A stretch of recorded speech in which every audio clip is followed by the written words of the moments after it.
In today's video, I'm going to teach you how to make a REPL for JavaScript on Replit. We'll go from opening the right page to picking the correct template to running and sharing your project all inside Replit.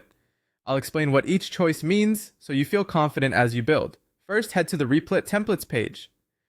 Templates are pre-configured starting points that save you setup time and help you avoid common pitfalls. You can browse them without doing anything else, and if you're signed in, your work will autosave as you go. Once the templates page loads, switch to the Developer Framework category. This view filters the gallery to frameworks and toolchains tailored for modern development.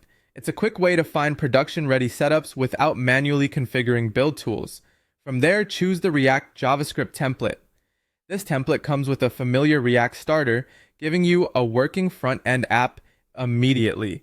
If you've ever been unsure whether to start with plain JavaScript, Node.js, or HTML, CSS, this template removes that decision by packaging everything you need for a React project. Click Remix to create your own copy of the template. Remixing spins up a new workspace in your account with the same structure as the template, but fully yours to edit. Take a moment to name your REPL clearly so you can find it later. A descriptive name makes collaboration and iteration easier. If you want to organize or expand your project, add more files from the Files panel on the left.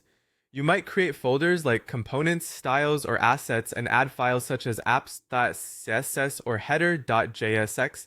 Keep file names consistent and pay attention to import paths. Small mismatches can cause errors. Remember, you can always rearrange or delete files as your project grows. When you're ready, click Run. Replit will install dependencies and start the development server automatically. You'll see logs in the console and a live preview of your app on the right. Edits you make to your files will hot reload, so changes appear within seconds. If something fails to start, check the console for error messages. They usually point to the exact file and line to fix. Finally, share your REPL.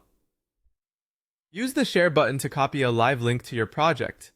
You can choose visibility settings that match your needs and invite collaborators if you want others to edit alongside you. Sharing this way makes it simple to gather feedback or showcase your work. That's it. You've created, customized, run, and shared a JavaScript REPL on Replit using the React template. Try experimenting with components, styles, and interactive features to make it your own.